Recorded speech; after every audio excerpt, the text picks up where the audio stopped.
हरि ओम नमो भगवते वासुदेवाय। श्री ओम नमो भगवते वासुदेवाय।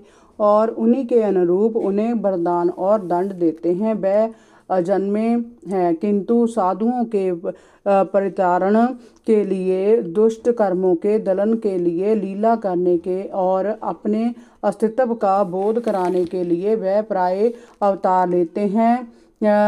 तीनों गुणों सत्व रज तम से अलग होने पर भी वह इन तीनों के द्वारा लीला करते हैं।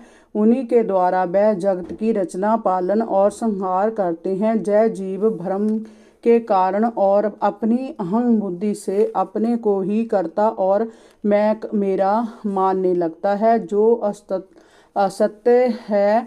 भगवान श्री कृष्ण आप दोनों के ही पुत्र नहीं हैं। वह समस्त प्राणियों के आत्मा, पुत्र, माता पिता, भाई बहन और स्वामी हैं। भगवान से पृथक कुछ भी नहीं है। वास्तव में हमें जो कुछ भी दिखाई देता है, जो कुछ भी अनुभव होता है, वह सब उसी परमात्मा का है। वही परम सत्य है।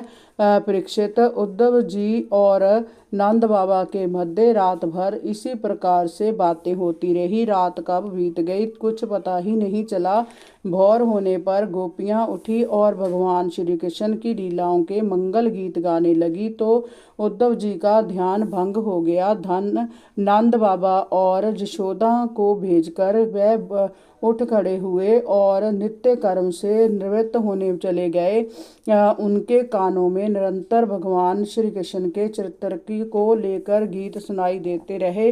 भोर होने पर गोपियों ने नंद बाबा के द्वार पर एक सुंदर रथ देखा, तो वह आपस में बातें करने लगी कि जय रथ किसका है? क्या कृष्ण और बलराम को ले जाने वाला अक्रूर तो फिर नहीं आ गया? लेकिन अब वह जहाँ से किसे ले जाएगा? क्या कंस का पिंडदान कराने के लिए वह हमें लेने आया है?